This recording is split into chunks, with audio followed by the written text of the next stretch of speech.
use of innovation to support climate and sustainability. So it is composed by mainly two elements. A digital platform with several functionalities. One important functionality is it can help the user translate a gap between their commitment and what is aligned with the 1.5 degree goal into a demand for climate and sustainability solution. It has also search engine that can go out there because it will be connected by to several other network platform and look for solution. It is also using an artificial intelligence tool to cluster different type of solutions that are required, that need to be integrated to respond to a given demand for climate and sustainability solution. It has also the functionality of doing curation in the sense that solutions that are on the platform can be checked and their alignment with the climate goal determined. And finally, it is also a platform that will allow to launch challenge where we do not find a solution. It has also another component that is the in-person space, the space for in-person meeting, a pavilion that will take place at each COP, where we will undertake dialogue, gathering different stakeholders working on innovation, sustainability, and climate change, and interacting to explore options to support better climate with innovation. So we want this to be a movement. So we would like, as much as possible, to have climate actors joining, including unusual climate actors such as urban planners, such as architects that actually play a key role in the framework that we are proposing. So the event today will be divided into two parts. A first part where Dennis Pamlin will present some slide, will make a presentation focusing on how innovation can boost climate action, how it can help enhance ambition, and how it can help successful implementation of climate action.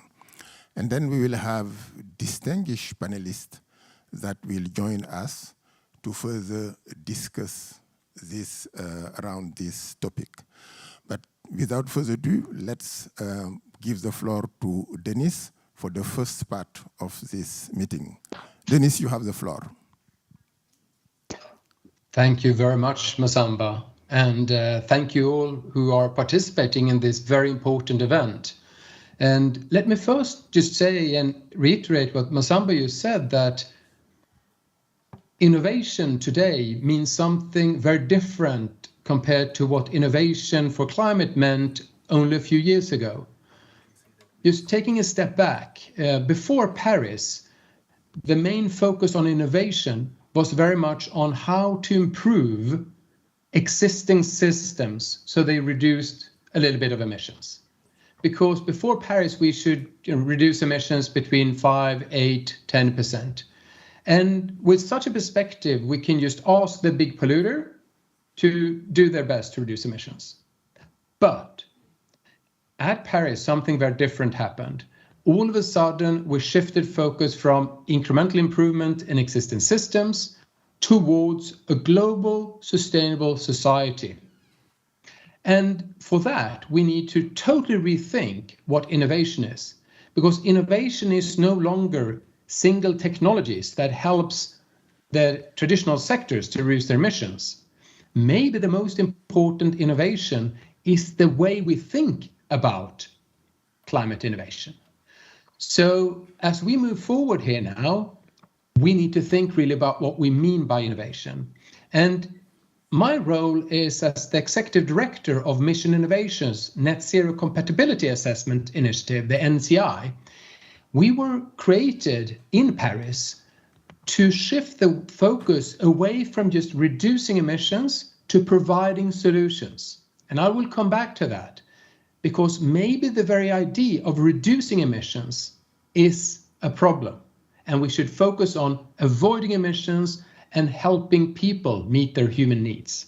But let me just start by showing a few core questions. And I think this is part of what the UNFCCC's Global Innovation Hub is really important for, because it's really asking three questions. The first one is what most people have focused on when they talk about climate and climate mitigation and climate innovation. It is, how do we commit to reducing emissions? That is what cities has done, companies have been asked to do, countries have been asked to do. But it's not been based on what society needs. It's been what you perceived as possible. So the first innovation is to ask, how would we reach these reductions that are necessary based on needs, and then ask, what are the gaps? How do we create challenges? And we'll probably hear a little bit more from Neves later about the digital industry's forward thinking in this area, that is really about pushing the boundaries and thinking what is needed and the new generation solutions. And that is also linked to the last and maybe most important innovation. That is the expanded innovation agenda's core. Instead of looking at current sources of emissions and sectors, we shift the focus to human needs and who can provide solutions to them.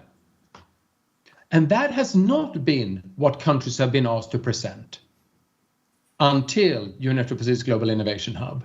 It's not been what cities have been asked to present, what they export. It's not been what countries or even companies have been asked, even though the idea of a company is not to reduce their own emissions, it's to sell something. And if we bring that in, that is also where, as Masamba says, it becomes clear that we have very many new important stakeholders, from architects to digital consultants, but also to media companies, those who shape our thinking. What is an attractive life? Those become very important if we're really looking at the way society will look like and how we move forward. So let's just take a step back.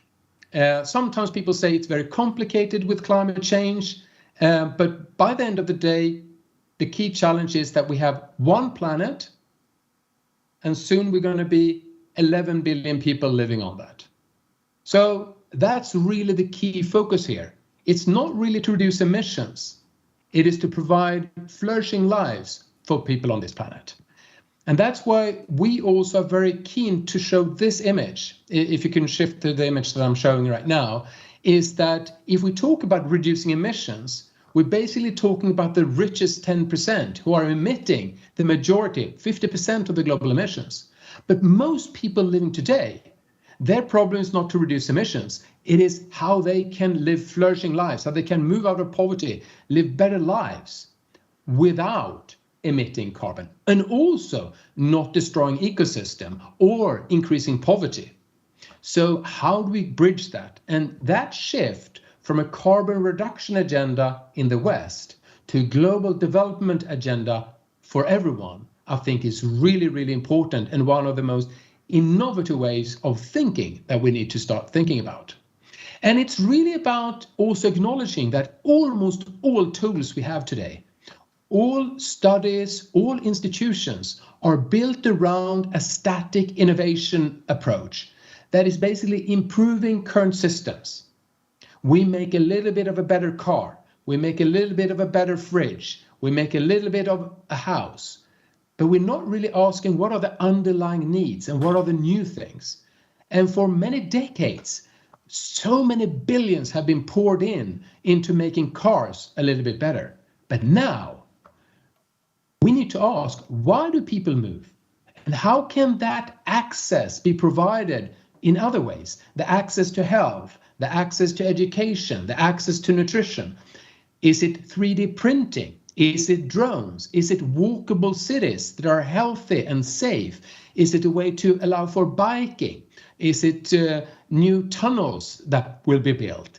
We need to ask so many new questions, but we only ask them if we shift the focus away from only asking about the current problems to ask what are the human needs and how can we provide for them in new ways. So it really requires us to develop new kind of strategies and new kind of thinkings, and also involve new stakeholders. And that is what we call a dynamic opportunity innovation. For a company, for instance, right now, almost all initiatives is about saying, how much can you reduce? Can you set a target for how quick you can reduce your emissions? And that is not bad, but if we go back 20 years, we must realize that if we would have only that strategy, we would be living with fossil-free typewriters. And today we don't use typewriters because we have better ways to meet our needs, more resource-efficient needs. So that is also the question we need to ask today.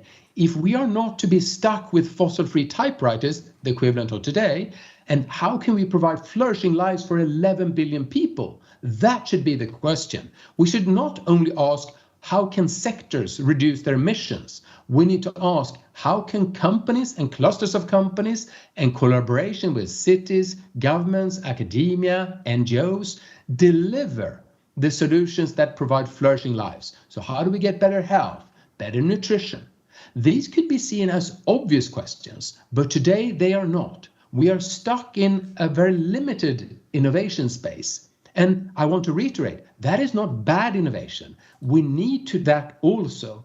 But the more and the faster technology changes, and the more we care about the poor and future generations, the more we need to shift the focus towards human needs and how they can be met in smarter ways. And this is the graph that we've sort of presented to make it simplified. So basically talking about the static problem approach that is very important when you look at existing sectors and cities, companies, countries as sources of emissions. And then the expanded innovation space when we look at human needs and provider of solutions. And that's why I think the UNFCCC's Global Innovation Hub is so important, because it puts the global south in the center and it puts humans at the center. Because it's not about technology. Of course, technology will be involved, but ultimately it's about humans and the world we live in. How do we provide for those solutions in the best possible way? And I would just like to remind you also, sometimes we forget how fast things go. When I was preparing for Kyoto back in 1992, Kyoto was in 1997, 14 of the 20 largest companies were exclusively fossil-based. And half of those companies were part of the climate change coalition, the global climate change coalition. They were questioning if climate change was real and if we should do anything at all. That is a very different world. Today, only 2 of the 20 largest companies, 10% are fossil fuel, and 0 are questioning climate change, publicly at least. And 5 of those are actually trying to sell solutions to us. So but the solutions and the innovations that we have are very much stuck in the 1992 world. We ask for companies to report their emissions. We ask for people to reduce their emissions. We ask them to disclose to make sure that they are looking at climate as a risk. The financial system are de-investing from the polluters. But now the question is, of course we need to do that, but we need to support the solutions. We need to put humans at the center. So that is also where we need to acknowledge that much of the innovation is not the technology innovation, it's new innovation in legislation, in economic models, in business models, in collaborations. And we provided this little graph just to show how fast things have gone also. Some of you might not remember, but back only in the 90s, people said we will have coal power for more than 200 years. That will always be the case. The thing we need to focus on must be CCS, and also geoengineering, because we will never deal with climate change. As years have gone by, technologies have emerged, understanding on how we can develop new solutions have grown. We have then moved towards CCS, reduction targets, and now fossil-free energy are sort of the flavor of the day, that we need to increase renewable energy very much. But what is really happening now in this decade is that we need to focus on being smart and developing the solutions that we need. So we can provide that in very resource efficient and sustainable ways. And the last slide that is a bit sort of contrasting that I want to show is also, if you look what IPCC has told us, is if we look at current sector and ask them to reduce emissions, what they will do is ignore poverty reductions, they will ignore providing smart resource efficient solution for the global south, and they will demand large investment in CCS. It's not bad. That's what they need to do if they don't change business model.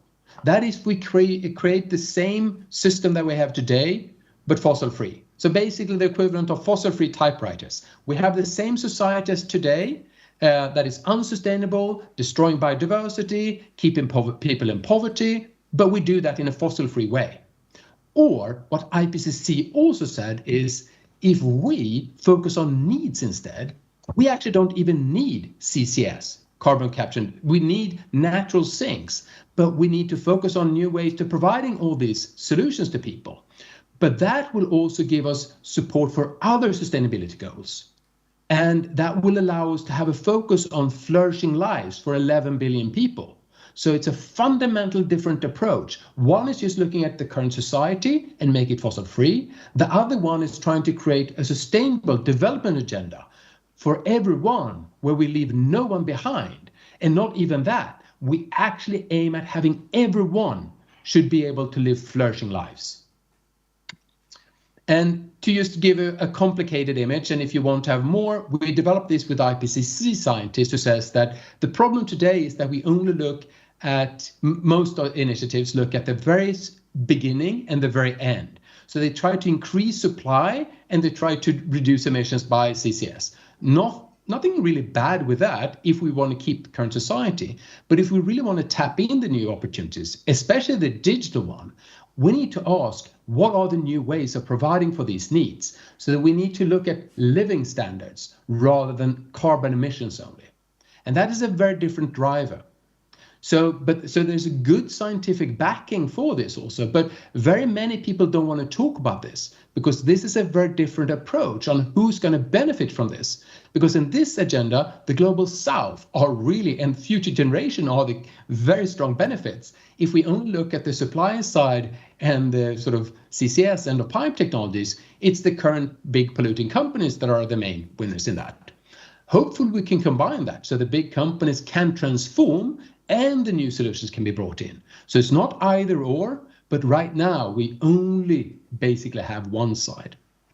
So, and then I just wanted to end by showing that we have now developed a tool that would allow countries and other stakeholders to compare each other and see, where can I learn from? So where I have a need, learn from some others' needs, and where do I have solutions, and where are other ones providing these solutions? So this is an expanded climate innovation assessment of strategies, report, and initiatives, where we look at need leadership, who are defining not just reduction of current systems, but the human needs, and who are the ones that looks at solution providers, not just asking people to reduce emissions, but also those who will provide solutions. And we have provided and sort of uploaded a lot of documents where ideas are provided. Some of them are very strong on the innovation and solution side. Some of them very strong on the need side. Some of them are strong on both sides. But all those that we have uploaded, it's not about ranking or anything. Everything is about the capacity to find some very interesting new ideas here. And it's also about to be user-driven. The idea is not that there's a small group who decides what's important and what is not. The idea is if you think something is important, you will provide that information to this platform that will be added so you can find whatever you think is important. And you can disregard what you don't think is important. So the idea is really about finding inspiration and ideas for this new expanded innovation agenda.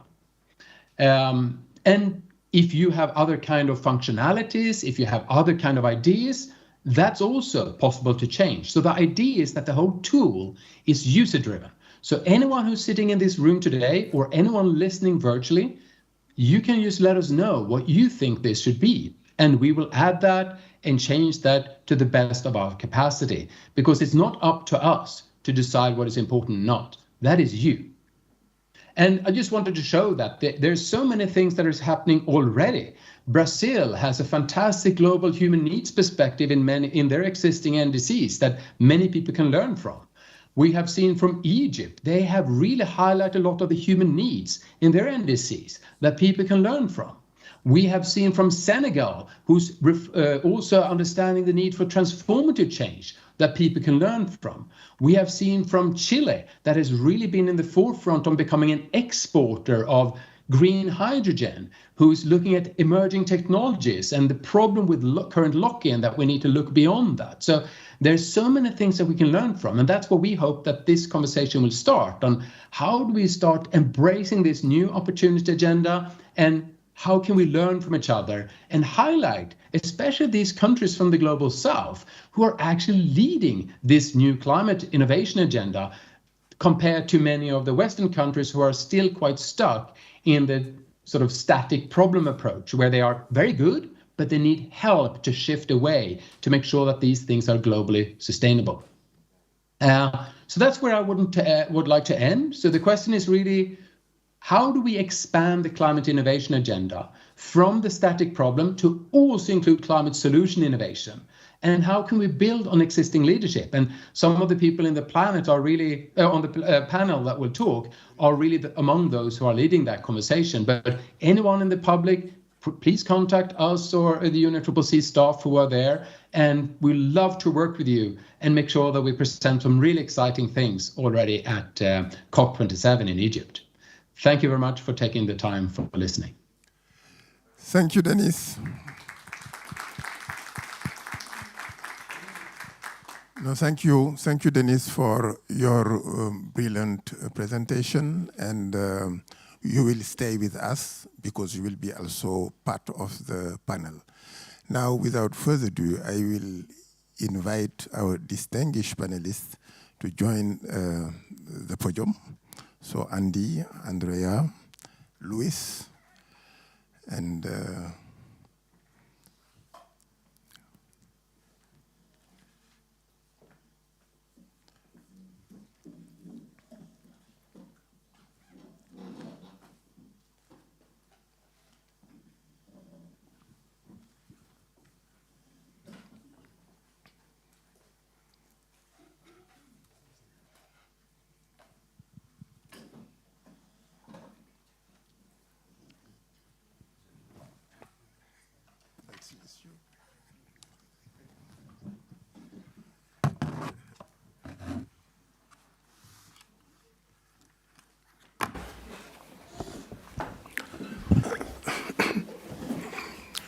so again, thank you so much for accepting to join us in this dialogue and to be among our panelists.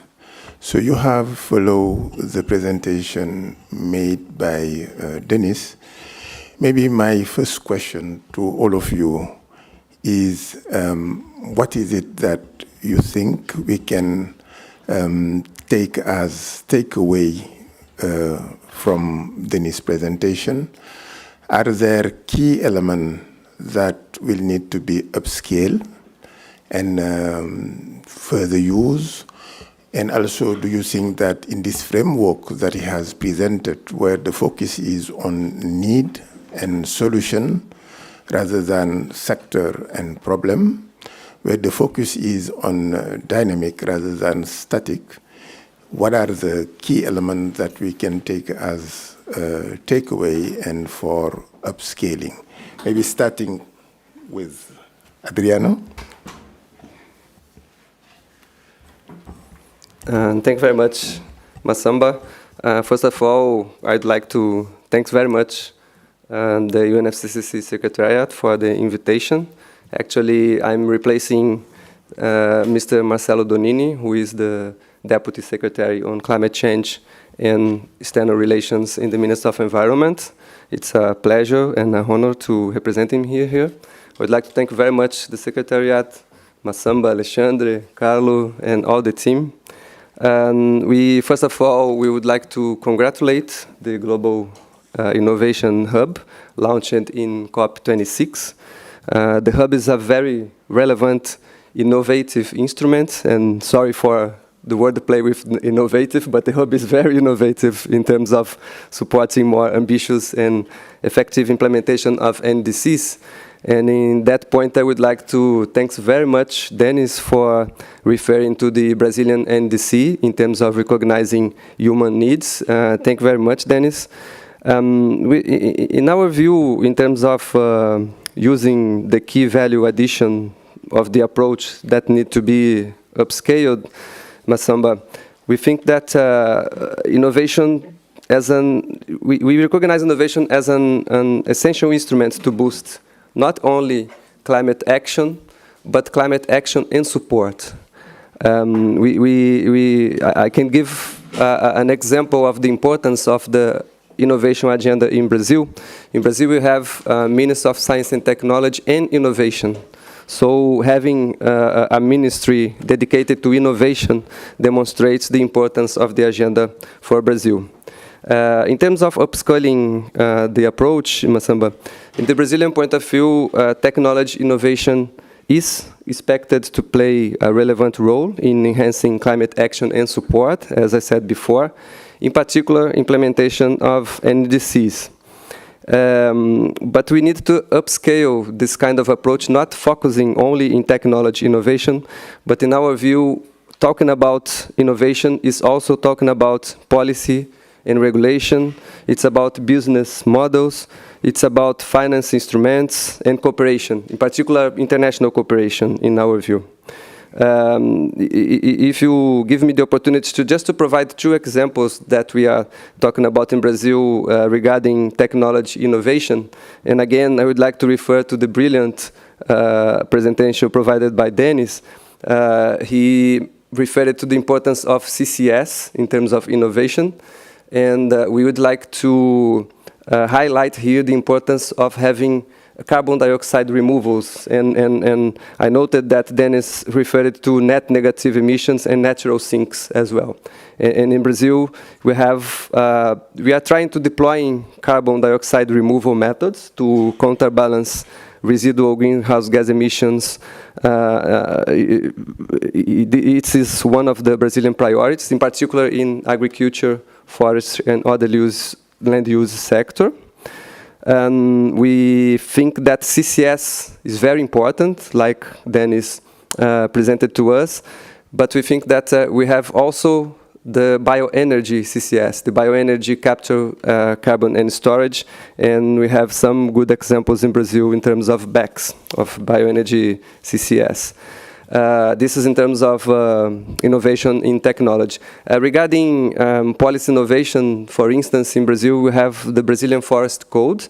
It has been updated 10 years ago, and have this code mandating that private landowners, depending on the state in which they live, or depending on the biome, we have between 20 and 80% of native forests and savannas, in Portuguese we call cerrado, on their rural properties as legal forest reserves. This is an example of policy innovation, and I think that there is no one country with similar action in the world, or a few countries having similar legal approach like this one.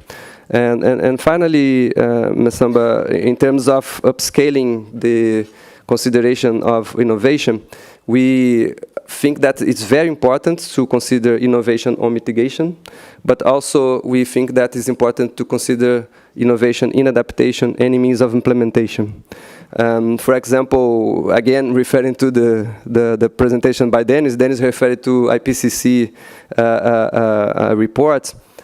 in terms of mitigation, considering the IPCC Summary for Policymakers Assessment Report 6 in the Working Group 3, it's about mitigation, we have 24 references to innovation. However, considering the IPCC Summary for Policymakers Assessment Report 6 on Working Group 2, which is about impacts, adaptation, and vulnerability, we have only 3 references to innovation. Of course, I'm not blaming the IPCC.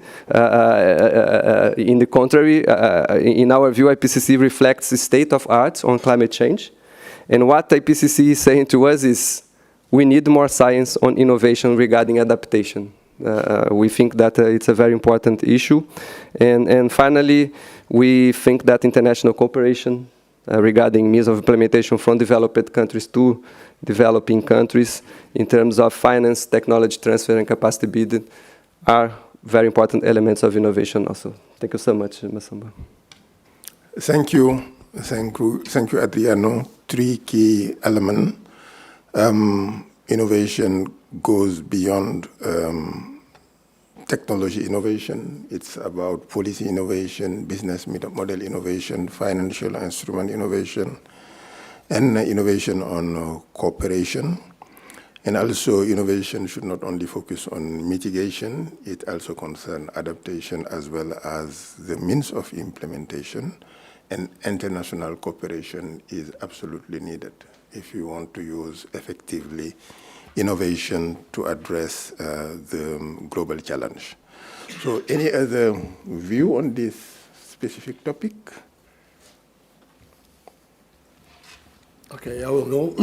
I'll go. And first of all, thank you so much, Masamba and Carlos, for inviting me. I just arrived from Valencia, and yesterday I was visiting the Science Museum, which is an awesome museum.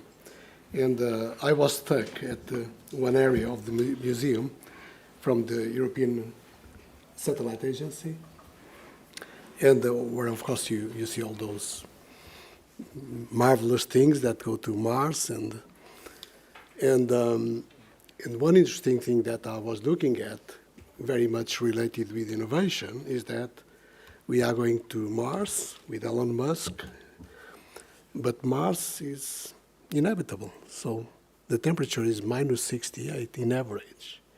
And so when I left, I was asking myself, why the hell Elon Musk wants to go to Mars? And why the hell is investing so many $billion to go to Mars when that money could eventually support a better world on Earth? So all that money could be invested where we live today, where we are facing many, many challenges, and eventually could diminish poverty and respond to many challenges that we are having. But this is only a reflection to start a conversation. So I'm coming from a business organization. GeSI is an association, an industry association, and we bring together technology companies.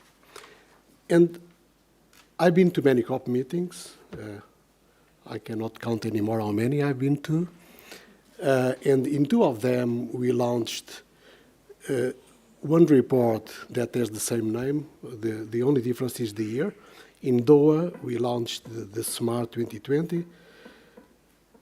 Sitting next to me was at that time the Daniel Violetti, that is still working here, a colleague of yours.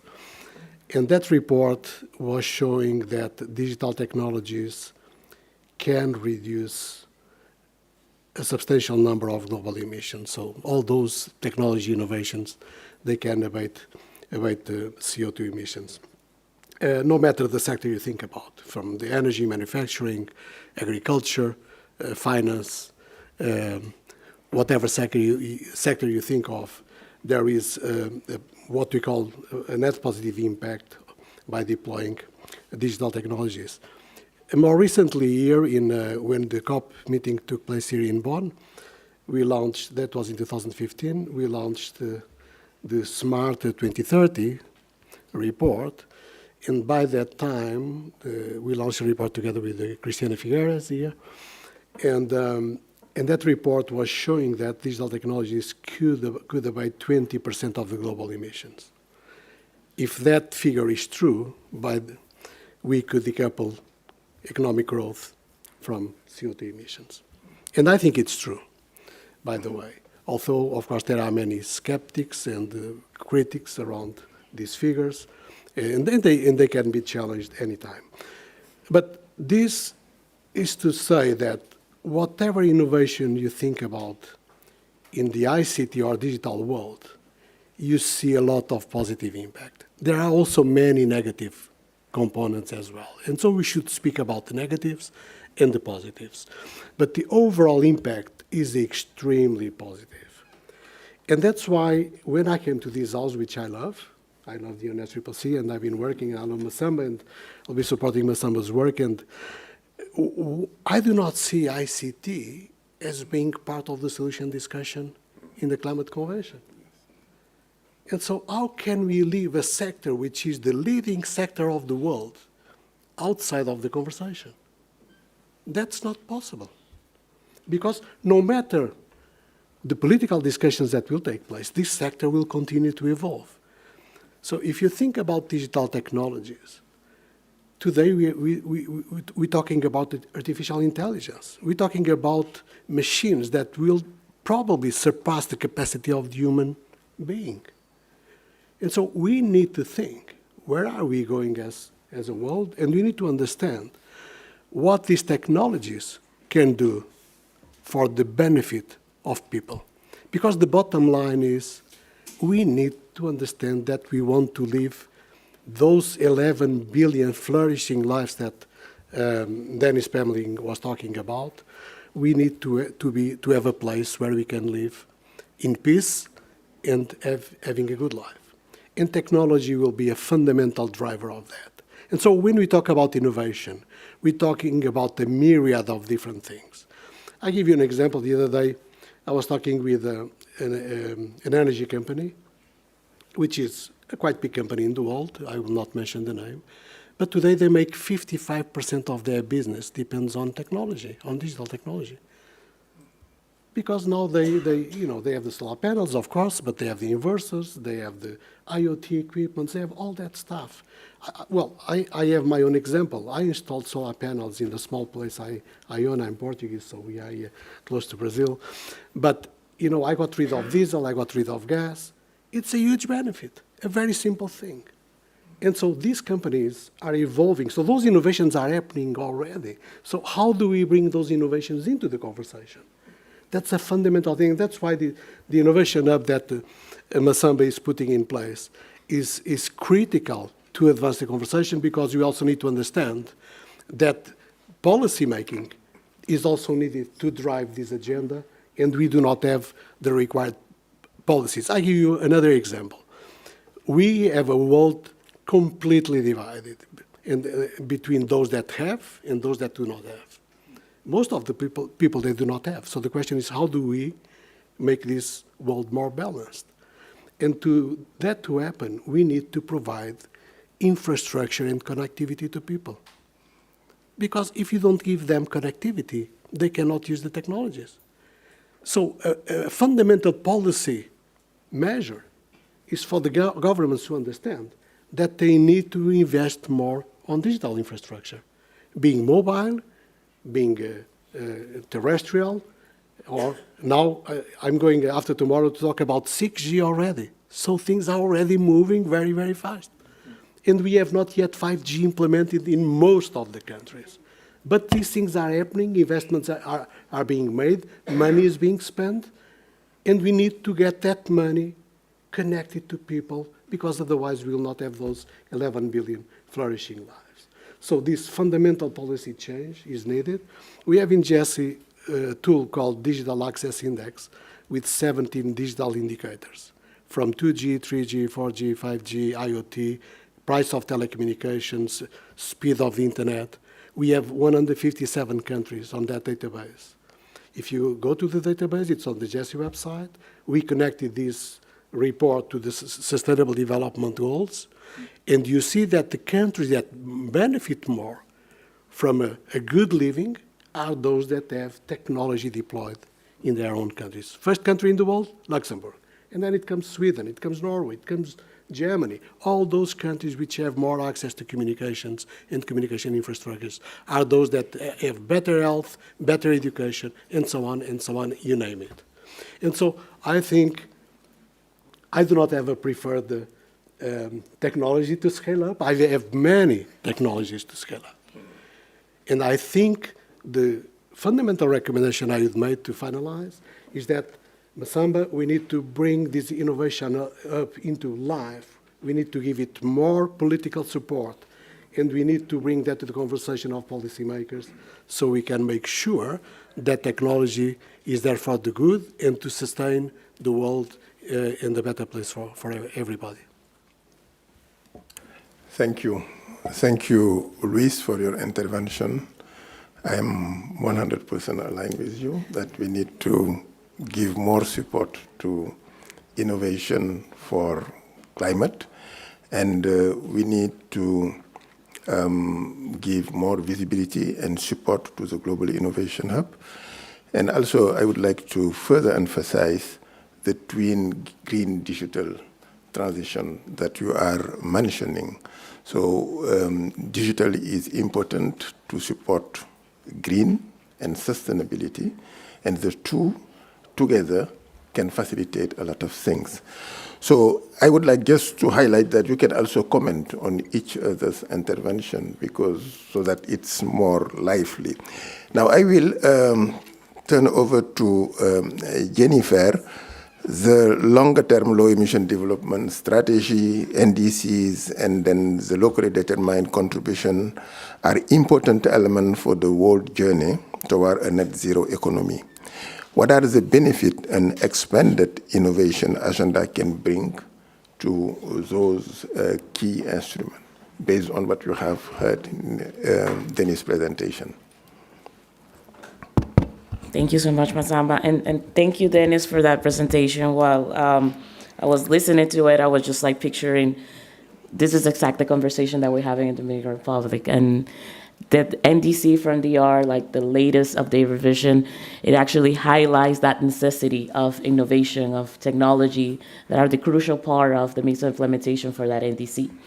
So when we talk about long-term strategies in the Dominican Republic, and we connect that to the national determined contributions and downscale that at the local level, this is exactly the kind of thinking that we're trying to more, let's say, include than trying to convince. Especially in when we're talking about cities, when we're talking about intelligent cities, and this is where everything comes into place. Everything is more tangible, because when we're talking about innovation, and here I take Adriano's words, innovation doesn't only mean software. Innovation also means policy making, and this is basically the role that right now in the government in the Dominican Republic we're trying to innovate the way of thinking and the way of developing new policies that actually make transformational changes. So when we see the long-term strategies and connected with the NDCs, yes, the long-term strategies see a more, let's say, as it names mentioned, a longer period. And in the NDC of the Dominican Republic actually highlights their willingness to achieve net zero economy by 2050. But the reality is that we don't know how we're going to get there, especially why? Because we don't have the necessary innovation in technologies. We don't have exactly the means of implementation, either the access or finance, but also the capacity in-house and the capacity to actually develop these technologies. So I think for the Innovation Club and Hub, it's a great platform for kind of have that dialogue and transformation of changes in the country, but also at the regional level. So there's one specific initiative that the Dominican Republic is working with the CICA countries in the Central America that is basically developing a platform of information for NDC.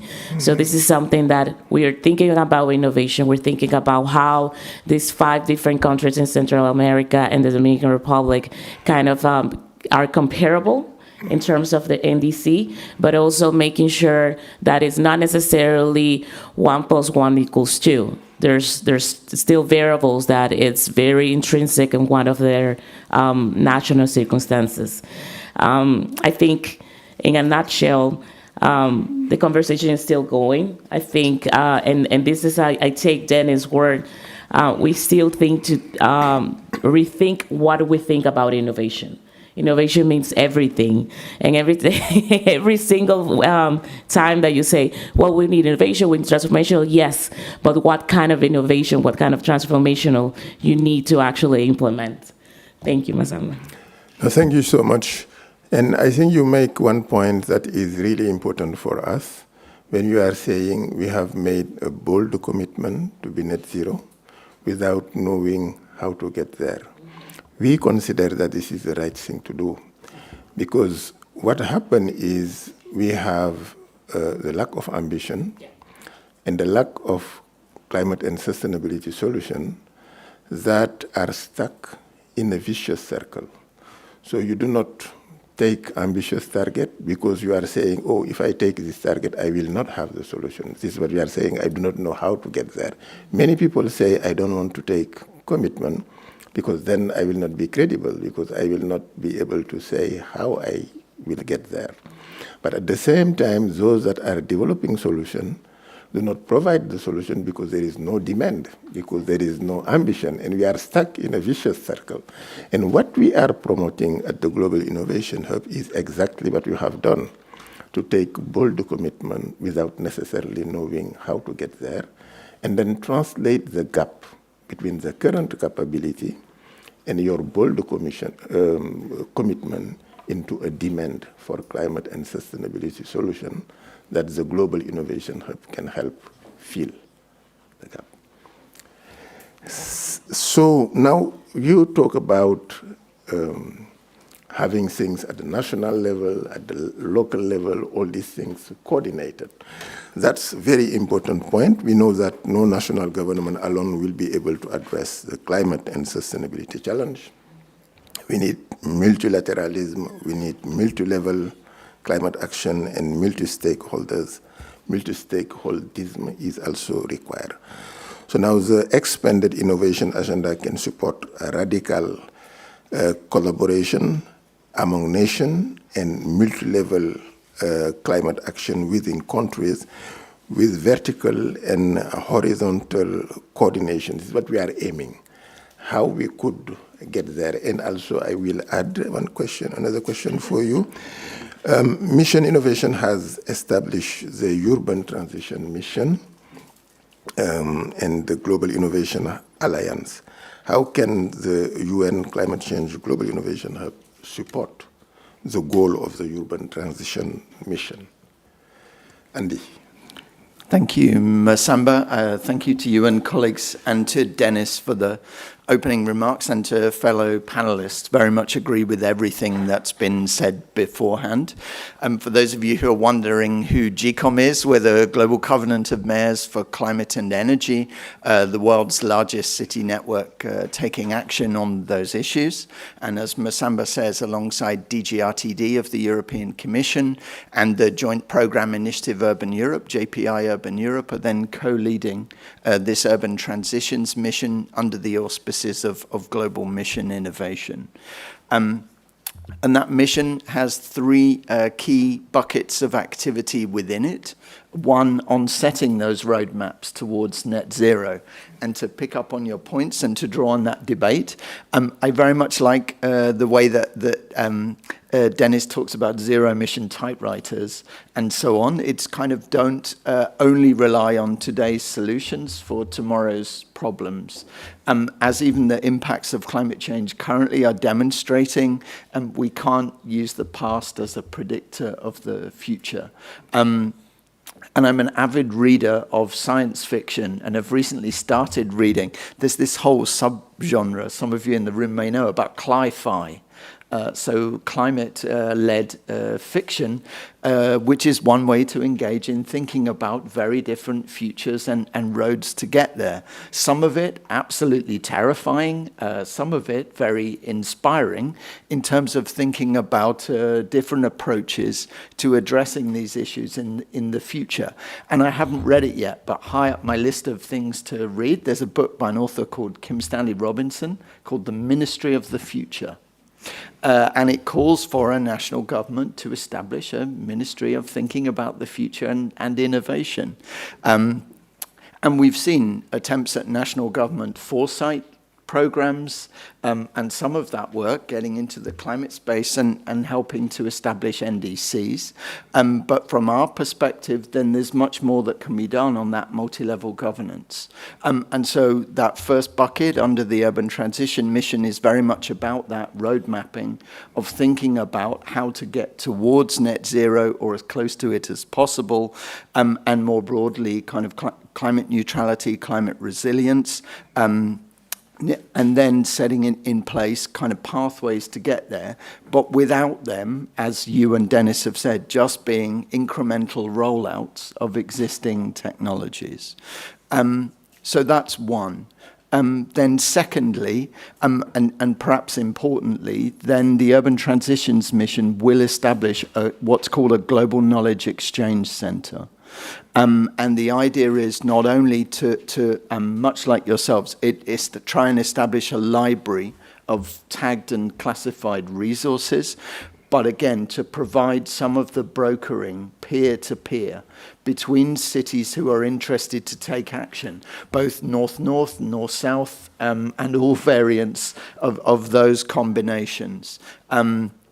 And so there will be some key opportunities from the start of next calendar year, both to draw in Global Innovation Hub activity, but then also to help broker relationships between interested cities and parties to engage in exchanging ideas on their approach to solutions.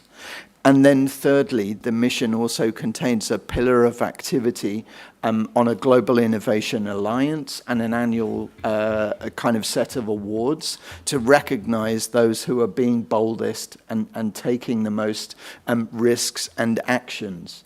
And we want to recognize that activity and showcase it for others. And again, there is plenty of scope to engage with the Global Innovation Hub and others there.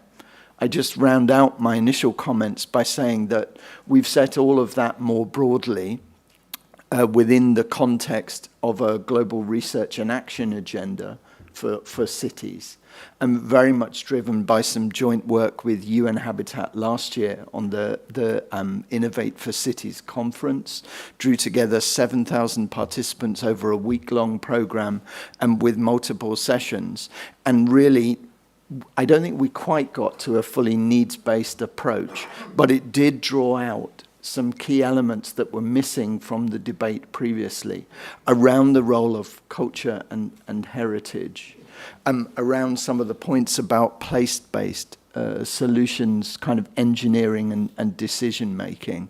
And I do think that you can find it on the globalcovenantofmayors.org website, kind of starting to build on that. What it did was identify gaps, and now we very much want to work with the Global Innovation Hub, with RISE, with a number of other partners to now start to identify some of the solutions, not sector by sector and incrementally, but to really strive for integrated urban systems thinking to move towards more of a needs-based approach. Thank you. That's an excellent news. I'm really very excited to hear from GCOM that you are now very much interested in exploring possibility of having a need-based approach, solution-oriented approach for cities. This is really critical because I think cities are, let's say, in the best position to implement this type of framework. So, Dennis, you heard the different intervention of the panelists. I would like to ask you to comment on what you have heard. And also, I have one specific question for you. You have mentioned the need to have paceway scenario toward net zero 2050 that are not just based on sectoral approach. We know that currently the approach that is taken is taking the carbon budget and allocating the carbon budget to the different sector. So we are exploring possibility to have this complemented by an approach where the carbon budget would not be allocated to sector, but to core human need. But it seems that there are some challenges to take this approach. If you can also cover that aspect, it would be great, and also provide your view on what you have heard. Dennis, you have the floor. Thank you very much, Masamba, and thank you, panelists. It's been a joy to listen to, and especially our two representatives from Dominican Republic and Brazil. I really hope we can continue this conversation and really put forward this message again at COP27, because what you have highlighted, really putting people at the center, but also the kind of innovations that are happening in your countries, those are not well enough known. Many people still think about climate solution as technology coming from the West, not development coming from the global South, where most of the world's population live. We talk about the world where 80% of the world is basically coming from the global South. So it's so strange that we have that. So that's my first reflection, is really that we have that. And also Andy's really strong thinking around the role of cities that are rapidly growing and are the innovation hubs around the world also, and how those can be working together, not in isolation. And that there, I think also maybe cities can set a little bit of an example, and also countries that more collaboration, not just about who reduces most, but how do we together provide these solutions? How can we bring the nature-based solutions? How do we bring those new flourishing lifestyles out there? And forget that dancing, cooking, enjoying life, that is at the core of climate solutions. But that also brings me back to Masamba's question. Why is this still so unknown? And I think we also need to think about, where are the key sources of data? Where are the references that are done here? And we have stakeholders that are doing interesting work now, like the International Energy Agency, but they are demand driven. If we in this room come together and ask them, we need a need-based data set, not just on sectors and emissions, they will respond, and they have the capacity to deliver on that. But it will not happen by itself. So sometimes I think, as Masamba was highlighting, it's not that there's no willingness, it's sometimes we have just forgotten to ask for what is needed also. Because most of these discussions have been a little bit hijacked by, let me call it, accounting people who try to find creative way of just claiming zero carbon. And in that discussion, and that is an important discussion, but we forgot the human face. And I think by bringing that in at the core, we can ask the OECD, the World Bank, the International Energy Agency, and other key stakeholders to ask exactly this. We now need for you to, and we can do that directly after this session, for them to come together with us and present where are their ideas and what are the gaps that they can fill, because they will not be able to do everything by themselves. They don't have all the different capacities and knowledge. New stakeholders and knowledge are required also. And that's why I think the UNFCCC Global Innovation Hub is so important, because it fills this gap that sector-based or country-based initiatives have. Here is an initiative that really looks at the global development and putting the poor at the heart of that conversation, and then allow them to bring in. So I would say that is the challenge, is that we haven't had the kind of platform that the UNFCCC Global Innovation Hub represent, to invite those stakeholders and ask them for this data. And I know, on a more regional basis, I know Chile and Latin America is doing amazing work in this work in terms of the Pacific alliances around how we become exporters of solutions. I know that the EU, the Joint Research Center, is doing work here also. So I think for us, just in this group, to bring them together and say, don't do this in isolation. And also, don't forget the global poor and future generations. I think this is also something that is often forgotten, because the urgency sometimes make us short-termism, and we need to act now, but also with a goal of really having flourishing lives for everyone. So we don't use the excuse of the urgency to keep the old systems. And that is sort of, some people talk about the capacity to walk and chew bubblegum at the same time. Maybe we should choose something more healthy, but at least be able to both look at the long-term flourishing lives for everyone, but also urgent action. And here I think also Luis Neves and GeSI is really at the forefront of really bridging that urgency, direct action, with a long-term mission of really delivering sustainable solutions. So thank you, and that was sort of my 2 cents on how to move forward. But I think we shouldn't underestimate how quick we can make these changes if we really put our minds to it. No, thank you, Dennis. Now I would like to have the view of all the panelists on one question that is extremely important for us.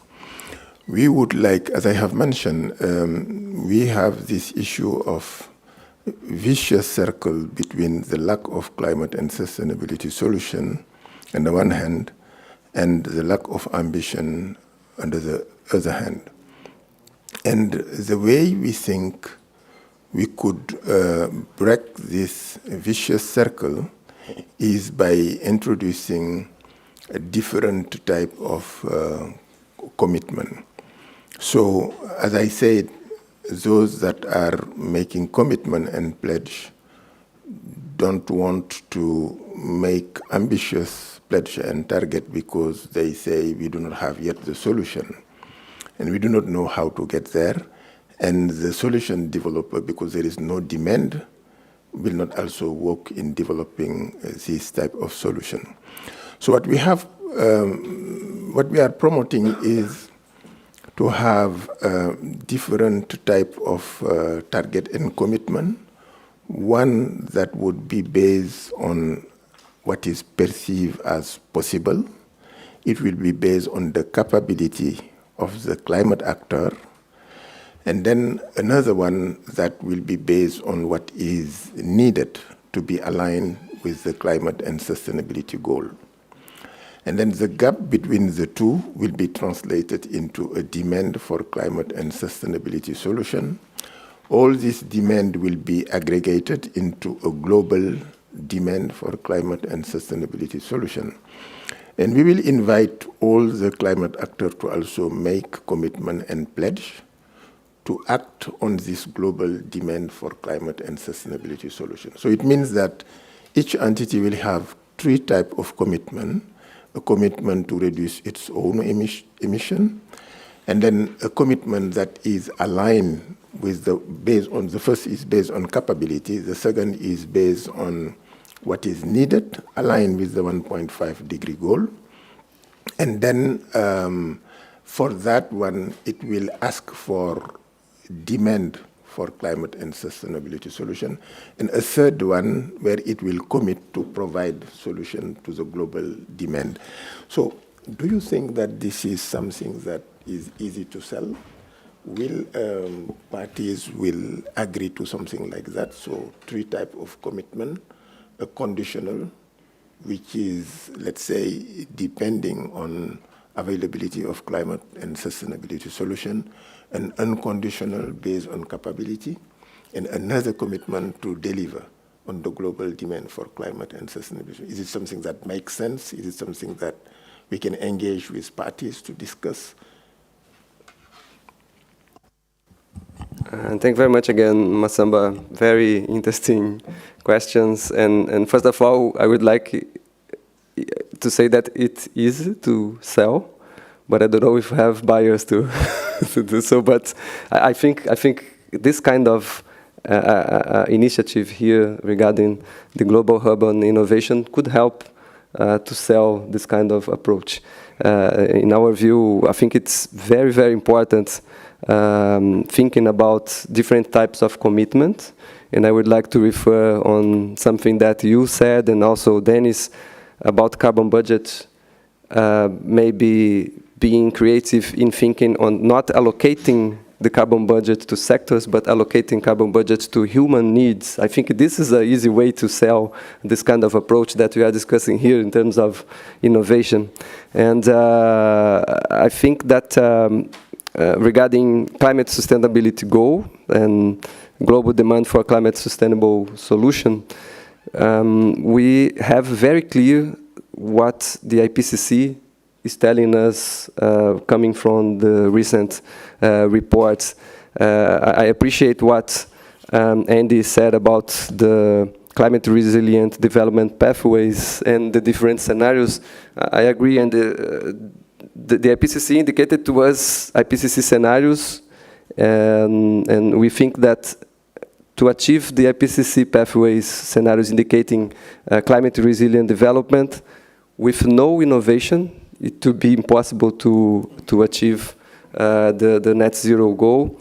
And we think that this is a very important issue. Regarding commitments, Masamba, reducing emissions and depending on capabilities and what is needed to align to 1.5, I think, again, regarding aligning to 1.5 is very, very important.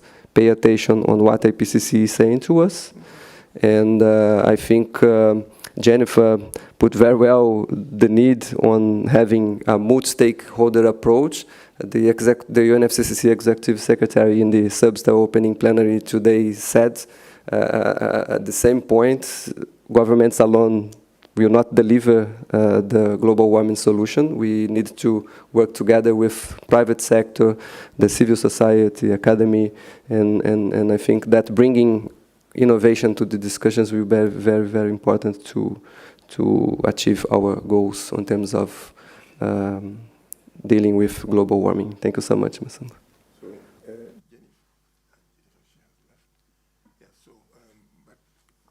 You, Andy, one of the challenges that we are facing is lack of ambition. Everybody agree on that. After COP26, this is what everybody was saying. Lack of ambition, we need to enhance ambition. Do you think that the approach that I have proposed could stimulate, enhance ambition? Approach where people make commitment based on their capability, and then another commitment which is aligned but conditional to the availability of solution, and a third one where they commit to contribute to the global solution. Oops.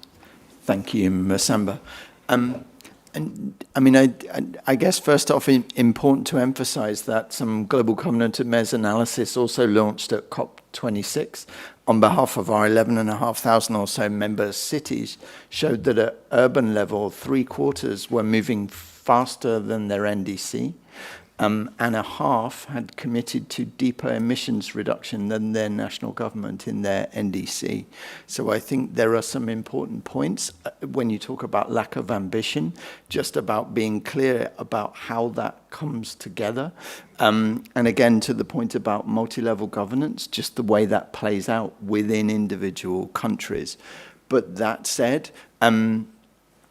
you know, we've equally seen similar approaches around climate finance, and the global assessment by the City Climate Finance Leadership Alliance last year around the scale of the urban climate finance gap, so aggregating across multiple sectors, both mitigation and adaptation, and now the work begins to try to, again, fill those holes. So to the third of your kind of blocks, then certainly on some aspects, and I would highlight climate finance as one of those, at urban scale, there has been an attempt to do that, but not on the basis of, you know, kind of solution-led thinking.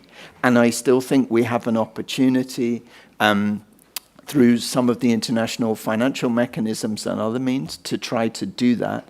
Others have talked about the importance of finance for implementation being important, but to your point, it shouldn't be restraining people from thinking innovatively about solutions. The kind of desire to find the funding should almost come afterwards. I quite like this idea of a kind of aggregation then of the opportunity that could emerge. And we've started to see, again, between cities, for example, in areas where bulk procurement of expensive technology would otherwise be a barrier, then individual cities coming together to deliver those economies of scale. So, for example, the C40 Cities Network has done that on electric buses. But again, it's very sectoral, very technological, solutions-driven, and doesn't quite go to the human needs-based approach that we would like to see. I think there are other emerging areas of discussion. So, for example, on cooling, and the potential for cooling in urban areas. It kind of would feature as a subset of some of your work on kind of shelter and human habitation. But again, for the informal sector in the Global South, a set of solutions might look very different to a very well-developed urbanized city in the Global North. And I think if we could aggregate that opportunity and then go to solution providers for a basket of very varied solutions, then we may have some opportunity. But I think there are some steps to build to get there. And one of the things that we've heard from cities through the work to compile that innovation agenda that I mentioned is that at the moment they lack the data in many cases to build that understanding at subnational level. And I think there's important work to do to even express that need appropriately and fully in some cases.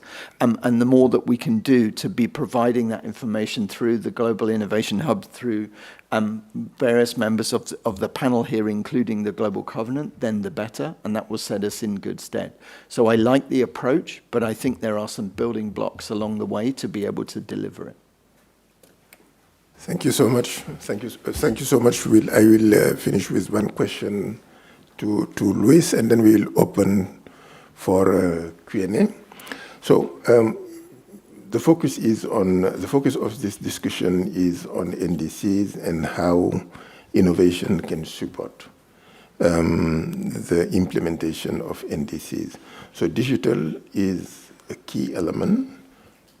What do you think digital can bring to successful implementation of NDC? So, thank you, Masamba. I will say something more than, let's say, to your question.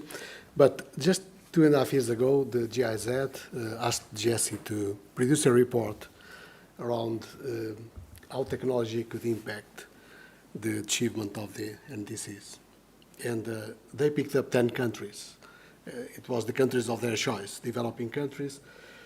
Brazil was included, Kenya, Chile, China, Thailand, just to mention a couple of them. Well, I gave Masamba a PowerPoint with the conclusions, and we have the report, which is a public report, by the way. So one of the interesting things that struck me at that time is that I thought that those commitments were moving, but in all the countries that we analyzed, they are not on target to achieve the NDCs. That was a clear conclusion. And what we saw from let's say, analyzing those countries, applying digital technologies, digital solutions for transportation, for manufacturing, for energy, depending on the country, let's say, more difficult area of intervention, we came to the conclusion that altogether digital technologies could abate 10% of the emissions of those countries up to 2030. And we're talking about technologies that exist already in place. So we are not here reinventing the wheel. So, for instance, traffic control systems for, in the logistics area, and many other solutions that already exist. So We're not even talking about new innovations. We're talking about things that are in the marketplace, that are commercialized.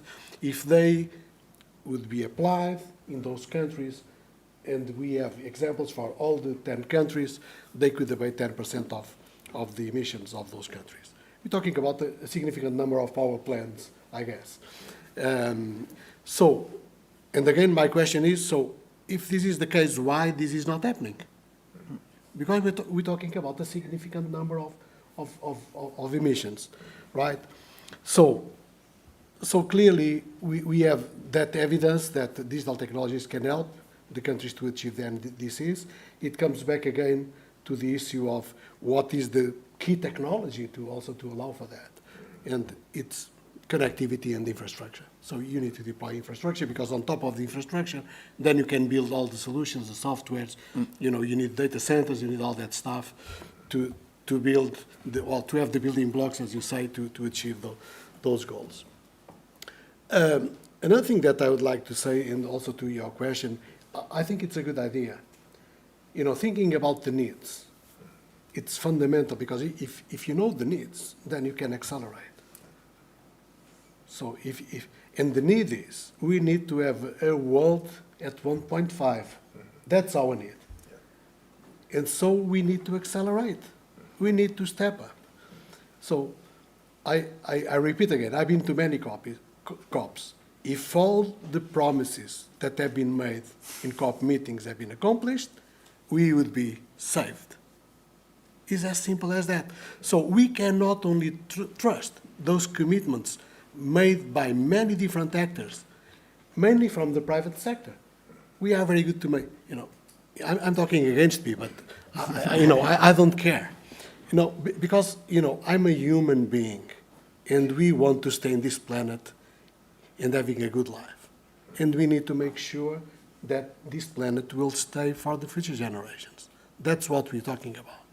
And so we cannot only make promises and say, I will reduce 20% of my emissions by 2030. And you see a big multinational company, I will not name it, but I could name you 10, with all those promises, but no one is counting on that.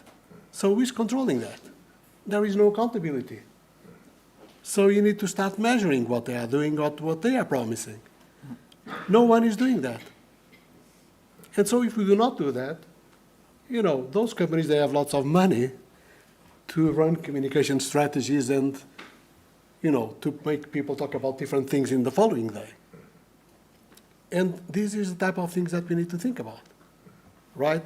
So we need leadership, we need accountability, we need ambition, and we need to understand that if we continue like we are today, by 2030, the 1.5 will be already surpassed. Mm-hmm. And everybody knows this. I think you all know this. And so we need to take responsibility. So in our case, in the case of GeSI, after so many reports that we've done, you know, proving that digital is good, we decided to start a movement that is called the Digital with Purpose movement. And we developed a set of indicators. And many companies told me, well, more indicators? I told them, not the problem of the indicators. The problem is that they do not have the right ones. We need to put indicators with an ambition. What does that mean, leadership? For a company, for an ICT company by 2030, is to be net zero. It's as simple as that. And they have the money to do it. You know, Amazon, Tesla, Microsoft, Google, you name them. All of those companies, they have the capacity to invest to become net zero by 2030. And if they they are not net zero, but they only achieve 80%, fantastic. But they will be ahead of the curve. And we need accountability. And that's why we're starting this movement, whereby we have a set of indicators for climate, for circular economy, for digital inclusion, for supply chain, for privacy and security, which is becoming a more critical area that we are facing in this world. That's one part of it. That's what I call the problem part. But then we have a set of indicators for what you like, Masamba, for the enabling side, for the innovation. So what kind of innovations are making an impact for good, for climate, for biodiversity, for education? We also will be accounting for that and measuring that. Well, because the companies like that. That's the part that they like, because we are giving them good points when they are good. But the fundamental thing in this framework is about the purpose. So how companies change their purpose. Companies need to understand that sustainability is a fundamental thing to realize business value. I used to be Chief Sustainability Officer of a company here in Bonn, a big telecom company. And everything that I was touching, I was making profit out of that. You know, shutting down air conditioning, reducing the consumption of the energy in the network, green car fleet, green buildings, and so on, and you name it. In one given year, I reduced 100 million euros in energy costs in the company. And so if you have a purpose, you can change the company. It's from procurement, from sales, from marketing. All those things need to be revised. And the same purpose applies to countries. The same purpose applies to cities. And so each one of us, each one of these building blocks need to understand what is my purpose so we can stay on track by 2030 or 2040, because otherwise we will be in very bad conditions. I will finalize the summer by something that I also saw in Valencia. It was a very profitable trip. It was a business trip, but it was lots of learnings. And I saw a quote from Stephen Hawking, the famous physicist and scientist, written on the wall, where he said, "Only a life lived for others, it's worth it." And so I just want to leave you with this as well. Thank you. Very nice quote. Fully agree with you, and it summarizes the concept of solution provider. Thank you for that. Now I would like to open the Q&A part. Any question for our panelists?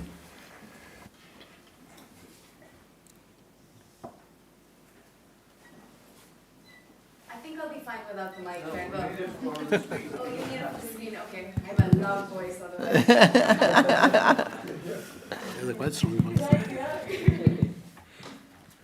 Thank you so much. So my name is Pari, and I'm working with the International Peace Institute. And actually, I used to work for a telecom company just before this, two of them.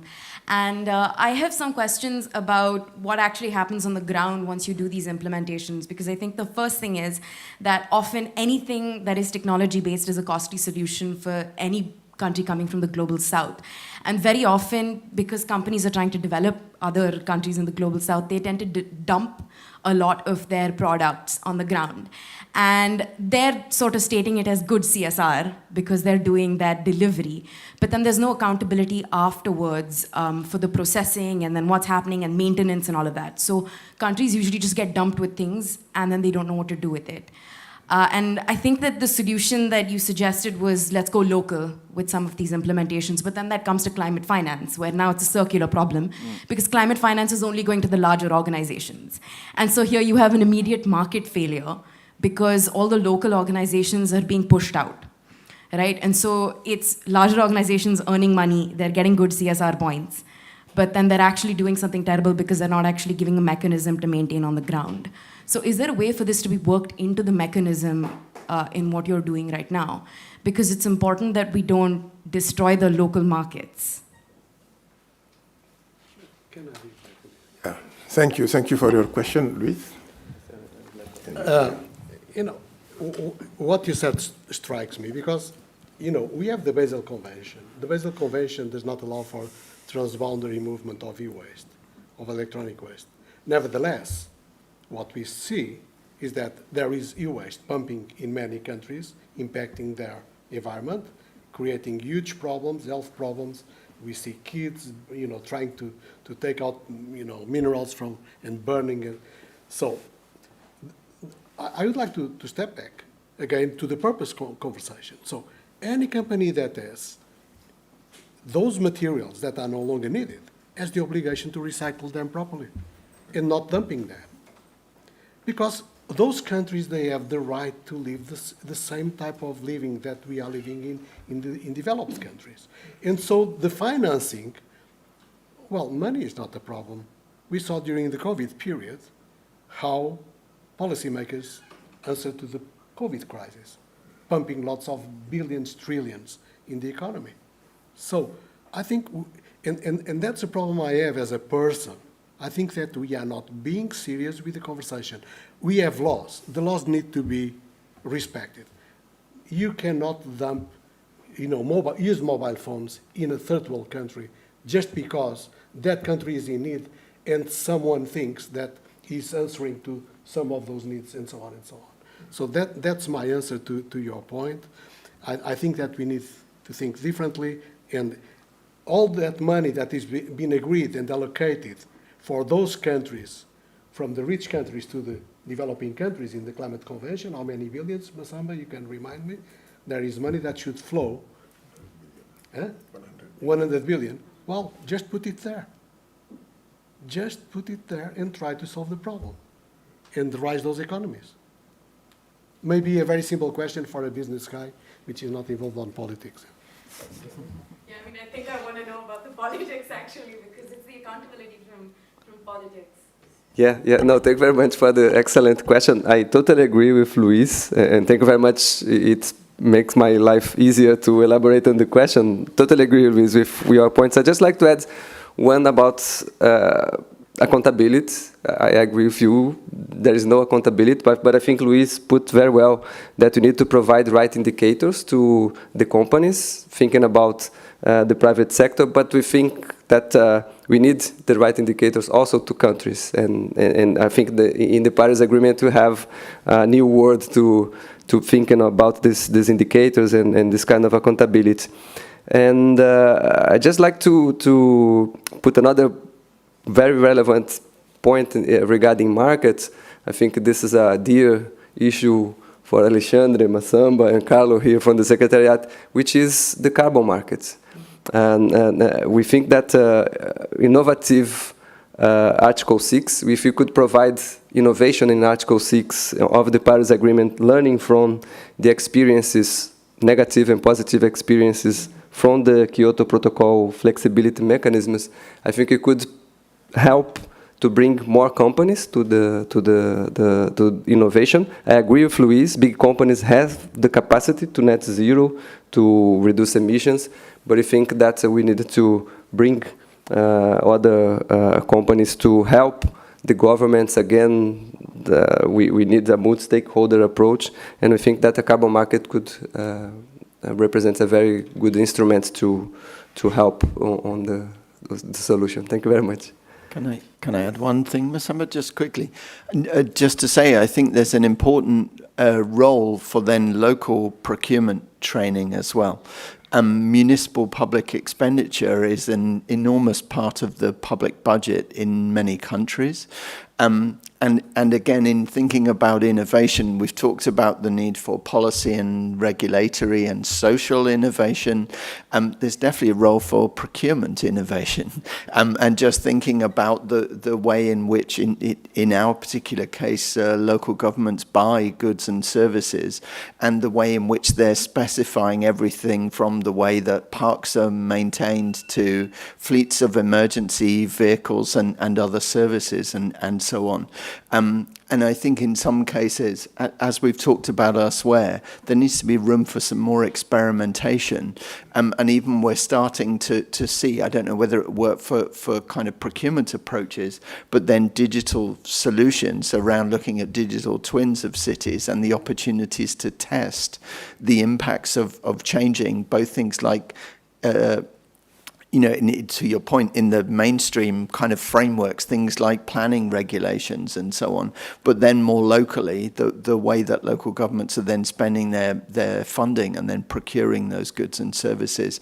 And I do think that there's scope for some innovation and experimentation in those fields that I don't think would wholly answer your question, but could go some way towards providing a solution. Yeah. So I would like now to conclude. Thank you so much for your interest. After very busy day of negotiation. Staying with us until this time is really a proof of interest. I would like also to thank our panelists for their contribution, and I would like to ask you to join me in thanking them with a round of applause. Thank you.